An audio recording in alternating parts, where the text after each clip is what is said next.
Jésus, acclame le Tout-Puissant. Gloire à ton Seigneur. Nous prions pour la parole de Dieu. Nous prions que nos cœurs soient disposés à écouter la parole et nous voulons prier le Seigneur de Jésus.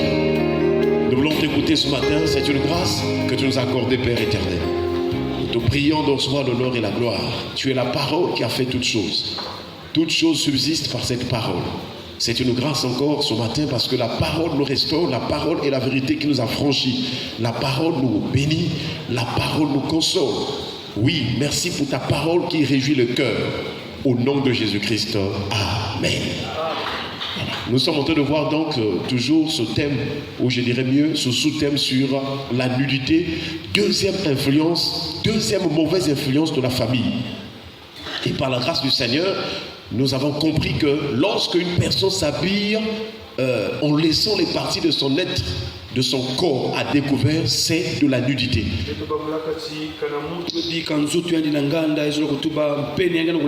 Que ce soit la poitrine, que ce soit les épaules, que ce soit les aisselles, que ce soit le ventre, en tout cas, toutes les parties de notre être, de notre corps, quand elles sont laissées à découvert, c'est de la nudité.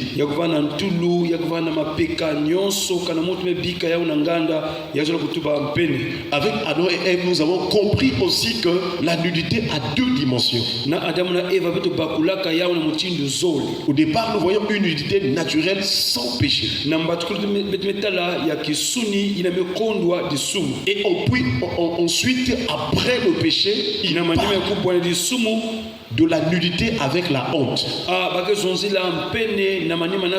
C'est là où nous comprenons que la nudité signifie aussi le péché. Et les conséquences du péché, ce sont les malédictions et la mort. Nous avons aussi vu que c'est l'Éternel Dieu lui-même, lorsque Adam et Ève ont reconnu qu'ils étaient nus, l'Éternel Dieu lui-même a pris, il a fait les habits de peau d'animaux et il les a revêtis. Donc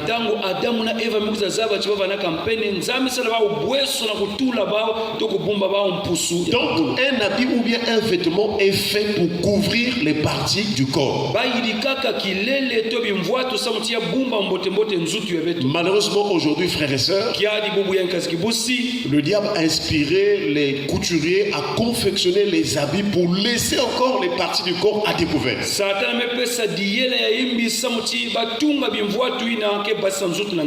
Alors nous devons comprendre en tant qu'enfant de Dieu, en tant que chrétien, nous ne devons pas nous habiller comme les païens. Parce qu'un croyant en Christ ne doit plus marcher comme les païens. Parce que les païens marchent selon la vanité de leurs pensées. Ils ont des pensées vaines. Mais nous avons la pensée de Christ. Qu'est-ce qu'on parle avec le Seigneur? Quelles sont donc les significations, les effets de la nudité? Nous avons vu que la nudité c'est aussi la honte. La honte c'est le déshonneur, c'est perdre la valeur, c'est perdre la dignité, c'est perdre l'estime. Donc si aujourd'hui il y a des gens qui se retrouvent dans des conditions bizarres, des mauvaises conditions, c'est parce que sur le plan spirituel, ils ont comme vendu ce que Dieu leur a donné, l'estime et la valeur.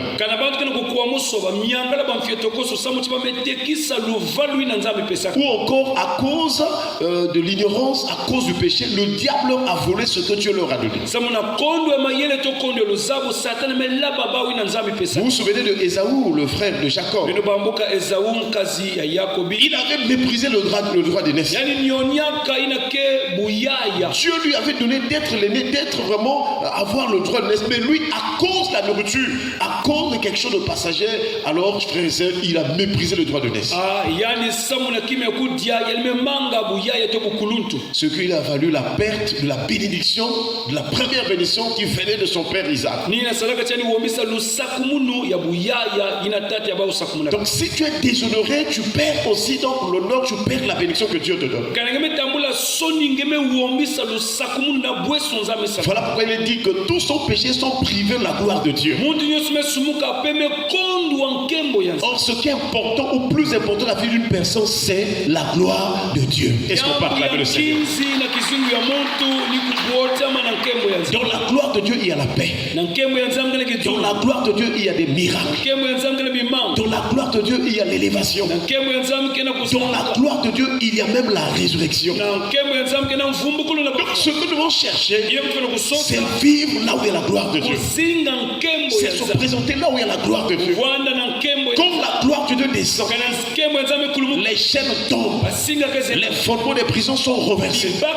Quel que soit le problème que tu as, si la gloire de Dieu descend, tu es libre, tu es délivré. La gloire de Dieu chasse les démons. La gloire de Dieu détruit la malédiction. Voilà pourquoi Jésus-Christ, qui est la gloire de Dieu, quand il est venu sur la terre, tous ceux qui croient en lui sont délivrés des démons, des œuvres du diable. Ils sont libres. Tous ceux qui étaient malades, qui rencontraient Jésus, ils étaient délivrés. Parce que Jésus est la gloire de Dieu. Est-ce qu'on peut acclamer le Seigneur?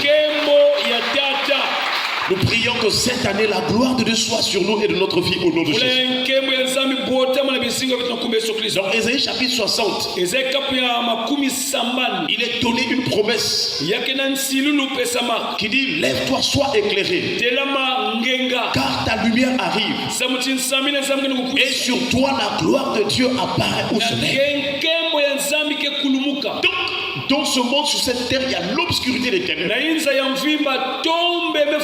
Dans l'humanité, il y a des souffrances, il y a des maux, des maladies. Mais c'est lui qui reçoit Jésus-Christ comme Seigneur et Sauveur.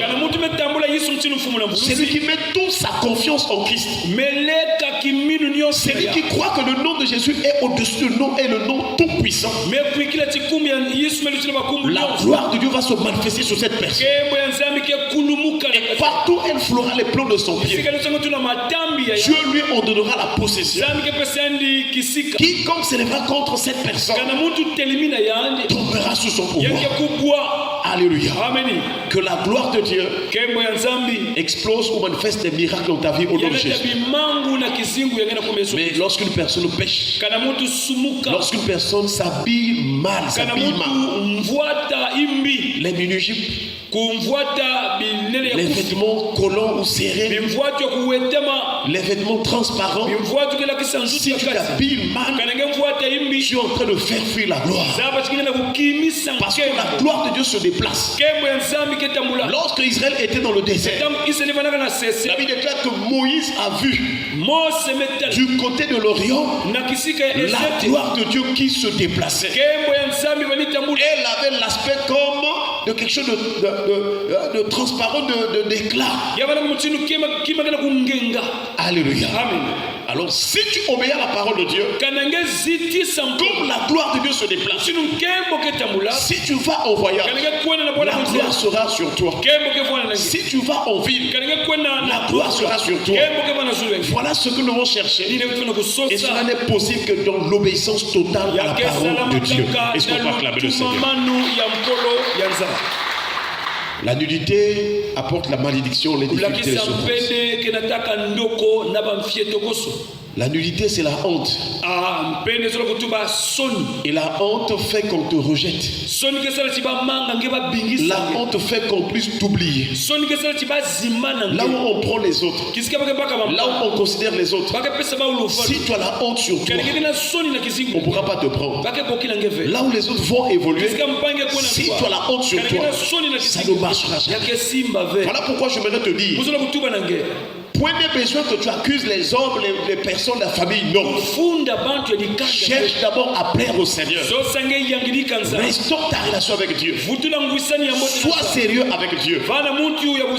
Hier, nous avons vu que même dans les couples, lorsqu'une femme est épousée et que son mari voit en elle quelque chose de honteux, alors le mari va la renvoyer. Et nous avons vu une petite liste des choses honteuses qu'une femme peut apporter. Donc même aujourd'hui, quand les couples ont des problèmes, il faut aussi voir que l'un des conjoints a quelque chose de honte sur lui. Parce que si tu rentres dans le foyer ayant la malédiction en toi, si tu es la femme, ta malédiction va commencer à influencer même le travail du mari. Si tu es un homme, tu as la malédiction. Tu as la honte sur toi. Lorsque tu vas épouser une femme, même si cette femme était bien, elle va commencer à fondre. Elle va commencer à avoir des difficultés. Parce que toi, tu as porté la malédiction. Voilà pourquoi nous prions le Seigneur, notamment pour ceux qui ne sont pas encore mariés. Cherche d'abord la délivrance. Alléluia. Amen. Dieu peut te bénir comme il veut, mais cherche d'abord la vraie vie avec Dieu. Cherchons d'abord la bénédiction spirituelle sur nous. Car une personne qui est bénie, même le féticheur ne peut plus la maudire. Une personne qui est bénie, même s'il arrive dans un terrain où les choses ne marchent pas, comme il a la main de Dieu sur lui, car la bénédiction c'est aussi la main de Dieu. Voilà pourquoi quand on bénit, on peut imposer les mains. Joseph était vendu comme esclave. Il est parti en Égypte. Mais lorsqu'on l'a acheté chez Potiphar, la Bible déclare depuis que Joseph était arrivé dans sa maison, toutes les choses marchaient. Son patron, son maître dit, mais depuis que cet homme-là, cet esclave, est venu chez moi, les choses marchent. Est-ce qu'on parle le Seigneur? Donc le signe que tu as épousé un bon mari ou une bonne femme, il faut que les choses marchent. Si ça ne marche pas, il y a un problème de malédiction. Alors vous devez chercher la face de Dieu. N'accepte pas que dans votre couple, dans votre foyer, vous n'aimez pas la prière. Toi, en tant que papa, tu dois imposer à ta femme et à tes enfants la vie de prière. Parce que c'est la prière qui sanctifie. Et la parole de Dieu. N'allez pas vers les féticheurs pour faire des choses. Vous allez mettre une feuille devant la porte. Vous allez mettre, je ne sais pas, une bouteille. Non! La vraie bénédiction vient de la parole de Dieu. Et nous prions que Dieu te bénisse. Qu'il bénisse ton foyer. Qu'il bénisse tes enfants. Qu'il bénisse ta femme. Vous savez, quand Jésus est arrivé, il a dit bénissez. Ne maudissez pas. Donc l'influence de la malédiction, ça dit que se manifeste même dans les paroles. Or Dieu a dit, je bénirai ceux qui te béniront et je maudirai ceux qui te maudiront. Cela veut dire que si dans ta bouche tu sors les malédictions, elles vont revenir sur toi-même. Si tu libères une mauvaise parole à une personne qui est fils d'Abraham, tu libères une mauvaise parole à un enfant de Dieu qui est béni de la bénédiction d'Abraham. Quand Dieu voit que tu as libéré une malédiction, quand Dieu voit que tu as insulté, tu as calomnié un enfant de Dieu, Dieu revoit cette malédiction sur toi-même. Voilà pourquoi tous les jours nous devons faire ce qui est bien, nous devons bénir. Ne sois pas en colère contre une personne. N'aie pas la haine, n'aie pas la jalousie, parce que les malédictions vont revenir sur toi-même. Ne fais pas de lutte avec des gens. Si ton prochain aujourd'hui est béni, ne l'envie pas. Glorifie le Seigneur, parce que toi aussi demain Dieu te bénira. Alléluia. Amen. Frères et sœurs, nous lisons encore un texte qui montre la nudité ou la honte. Nous sommes dans Lamentation de Jérémie, chapitre 1, le verset 8. Il est écrit, Jérusalem a multiplié ses péchés. C'est pourquoi elle est un objet d'aversion. Tous ceux qui l'honoraient la méprisent. En voyant sa nudité, elle-même soupire yani mosi Yerusalemu kana kudila et détourne la face. pe mesoba kizizi yemukuma ya soni. Jérusalem, c'est l'image du peuple de Dieu. Yerusalemu kifwani ya dikanda yanza. Or, nous savons que du temps de Jérémie, Na tangu ya Yeremia Israël était dans le péché, Israeli bana na kati ya soni. dans les révoltes contre Dieu.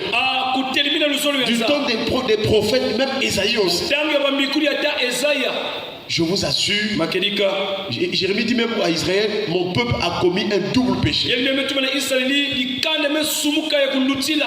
Et comme le péché apporte la malédiction, Kana di sumu mena tandoko. le péché c'est une honte. Ndoko di sumuka soni. Là, Jérémie prononce ces paroles. Una Yeremia ke tuba mambo ya. Le livre de Lamentation de Jérémie, ce sont les plaintes que Jérémie apporte en voyant l'état d'Israël. Buku yake buku ya bidilu ya Yeremia nakutala iki bani salama. Quand tu pêches, ça fait mal au cœur de Jésus. Kana nge sumuka yake salaka basi na Yesu. Quand tu fais ce qui est mal, quand tu pêches, Jésus pleure. Ka Yesu ke dilaka nge niongaka. Parce qu'il connaît l'ampleur du péché. Somteni saba sunde ya di sunu. Aujourd'hui, beaucoup de chrétiens sont dans la douleur Bubu mi kwa Kristo mingi na kutila. à cause des péchés qu'ils multiplient. Samu na masumu wakana kusala matangu niyo. Voilà la condition d'Israël. Dala ndia tulu ya Et Yesu. Jérémie le prophète rappelle à Israël Yeremia yambi kudike que ce n'est pas la faute à Dieu, yake be foti. c'est ta faute à toi-même. Yake foti ya ngemo. Beaucoup de chrétiens disent oh non, Dieu m'a abandonné, Dieu n'est pas bien.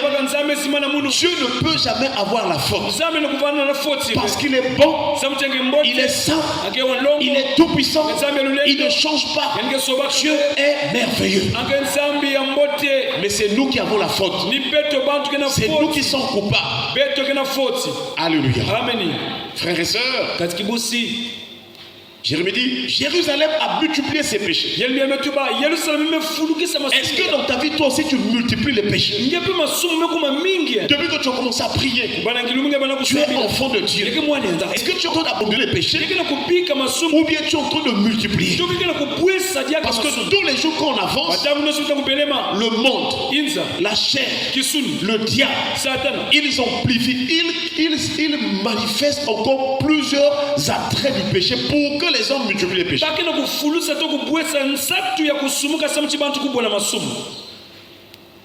Si hier les gens ne péchaient que sur l'impudicité par exemple,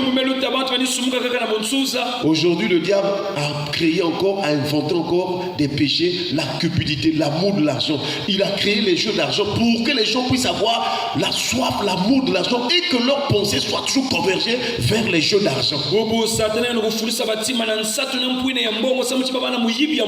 une personne qui joue aux jeux d'argent ne sert pas Dieu. Il sert le Dieu d'argent qu'on appelle maman. Il y a un Dieu qui travaille dans l'argent. J'allais dire, il y a un démon qui travaille dans les richesses. Et Jésus en a enseigné dans Matthieu chapitre 6. Il a dit, nul ne peut servir deux maîtres. Ou bien il aillera l'un et méprisera l'autre et aimera l'autre. Et c'est comme ça, frère et sœurs. Et Jésus dit, vous ne pouvez servir Dieu et maman. Alléluia. Amen. Alléluia. Amen. Alléluia. Amen. Donc nul ne peut servir Dieu et maman. Si tu joues au jeu d'argent, que ce soit la Kogelo ou je ne sais pas quoi, tu es en train de servir le diable. Parce que Dieu ne te bénira pas par ces jeux-là. Oh papa, il y a quelqu'un qui avait gagné 1 million. Ça, c'est des illusions. Ça dit, c'est vrai que quelqu'un a gagné, mais c'était programmé par eux-mêmes. Pour que quand les gens vont voir que quelqu'un a gagné, les gens puissent avoir encore le goût de jouer. Dieu te bénira par la parole de Dieu. Tous ceux qui ont marché avec Dieu, Abraham était béni. Est-ce qu'Abraham avait joué au jeu d'argent? Non. Abraham est sorti, il n'avait pas de choses. Mais comme il avait confiance en Dieu, il avait la foi en Dieu, Dieu bénit Abraham. Est-ce qu'on peut acclamer le Seigneur? Isaac n'avait pas joué au jeu d'argent, mais Dieu l'a béni. Frères et sœurs, Israël a multiplié les péchés. Et ce matin, prions que Dieu nous pardonne pour tous ces péchés-là que nous avons multipliés. Quelle est la conséquence? Le Seigneur dit, c'est pourquoi elle est un objet d'aversion. yamekuma diambu ya soni to ya pasi. Donc, lorsqu'on multiplie les péchés,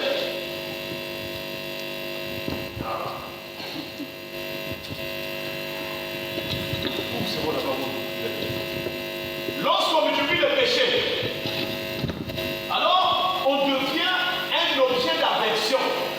Et l'aversion veut dire quoi? J'attends le micro, il va te connaître. Oh là là. Oh là là. Ça, c'est la distraction. Je crois que les autres cultes de notre Israël sont micro. Voilà. Alléluia. D'autres cultes, on va faire son micro parce que la technique là, ça peut nous embrouiller. Donc, je disais que quand on multiplie le péché, on devient un objet d'aversion. L'aversion veut dire le dégoût. C'est-à-dire que toi-même, tu es en train de détruire ta vie par le péché et les gens vont te dégoûter. Et c'est comme ça que Jérémie le prophète est en train d'avertir Israël en disant que toi-même tu es devenu un objet d'aversion, de dégoût, de répugnement.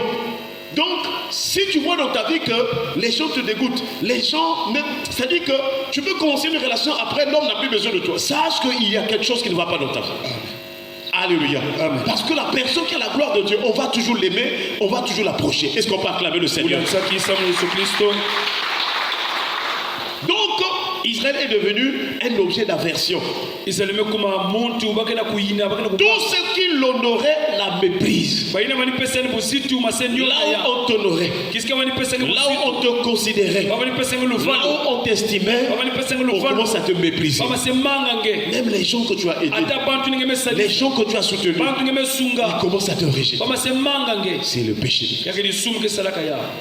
Alléluia. Amen. Car si tu crains Dieu, même si tu n'as pas d'argent, si tu as la crainte de Dieu, les gens vont te respecter. À cause de la gloire de Dieu qui est sur toi, à cause de la puissance de Dieu qui est sur toi.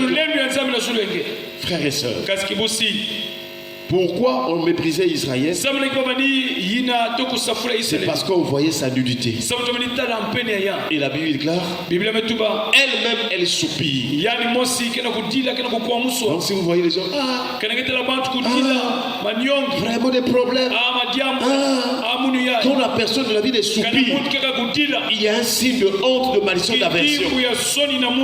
Mais le Seigneur peut te délivrer au nom de Jésus. Est-ce que dans ta maison, tu es en train de soupirer, des problèmes d'argent, des problèmes du manger, des problèmes de toutes sortes, des problèmes de santé? Dès que tu as l'argent, il y a toujours une situation qui fait que tu dépenses. Et quand tu te retournes, mais j'avais de l'argent ici, mais c'est encore parti par les dépenses. Si tu es dans les soupirs, n'oublie pas que ce sont les multiples péchés. Et c'est comme ça que les hommes fonctionnent. Quand ils ont quelque chose, ils oublient Dieu. Et quand il n'y a plus rien, ils cherchent Dieu. Sois comme Paul. Que ce soit dans la disette, que ce soit dans l'abondance, reste attaché au Seigneur au nom de Jésus. Alléluia. Que ton Dieu ne change pas par rapport aux circonstances, par rapport à l'argent ou par rapport à la disette, et détourne la face. Le péché peut t'emmener à avoir honte quand tu vois les gens. Tu n'arrives plus à regarder les gens en face. C'est triste le péché. Imagine-toi si on t'avait attrapé avec l'homme de Trouille. Quand tu vas rencontrer les gens qui connaissent la situation, est-ce que tu auras le courage de le voir en face? Non. Parce que eux, ils savent ce que tu avais fait. Donc le signe de détourner la face, c'est un signe de honte. Or, une personne qui est dans la sanctification, la crainte de Dieu, la personne là est ouverte. Elle est libre. Alléluia. Et ça, vous pouvez vérifier dans l'église. Ceux qui vivent volontairement dans le péché, quand ils viennent à l'église, ils ont honte. Même quand on dit, oh, acclamons le Seigneur. Parce que le péché, le poids du péché les culpabilise. Parfois quand le pasteur prêche, ceux qui consomment les boissons, c'est un péché. Mais comme hier il a bu, il n'est pas à l'aise. Kimpoanza Le keleve. péché, c'est un poids Desumu ke dema. qui t'emmène des difficultés, des Kene problèmes. tabanka kumusu ba miangala ba Mais mfeto. si tu acceptes d'abandonner le péché, Kanengeni bana kubika ya. tu seras heureux. Gege bana Tu yakusakuma. seras rempli de paix. Gege fuluka na Tu kitu. seras dans la joie. Gege bana tiesa na Et maya. tu vas prospérer. Gege kwena ntwa. Et la Bible déclare, Biblia metuba. heureux tout homme qui craint l'Éternel, Kiese na mundu ske siti qui sanza. marche dans ses voies. Kena kulana nzira ya. Tu jouis alors du travail de tes mains. Gege tambula ndani na Tu kisambe. es heureux, Gege kusakumu. tu prospères. Est-ce qu'on va acclamer le Seigneur? Unansaki samna Yesu Kristo. Donc si tu obéis à la parole de Dieu, Kanenge siti sanza. Dieu va te donner la prospérité. Zamke pesa nchomoso. Et il va donner la prospérité même dans ta maison. Ange pesa tan nchomoso na Une personne qui a la crainte de Dieu, Ah, mutu sa kena maison sera bénie. Ah, inso kama na kusakumu. Même si tu n'as rien, Atanga me Dieu peut toucher des gens qui viendront te bénir. Dieu peut ordonner la bénédiction de venir te trouver à la maison. Dieu peut toucher une personne qui passe te voir et cette personne te bénit. Dieu peut le faire. Alléluia. Amen. Voilà pourquoi faisons un effort. Sala ngolo mvula ya. Ne soyons pas comme des formalistes religieux qui viennent seulement écouter, mais Kufana beka mutu kuza kuwaka mambo ya on nza. ne veut pas. Non, non, non, non. Ansola Quand tu écoutes la parole, Kanenge mo mambo ya nza. demande au Seigneur la force Roma nza mingolo. de la vivre. Ngezinga ya. Et le Saint-Esprit te donnera la force. Bebe longe pesa ngolo. Alléluia. Amen. Que Dieu bénisse sa parole. Est-ce qu'on peut acclamer le Seigneur? Mais ce n'était que la prière. Nous allons remercier le Seigneur pour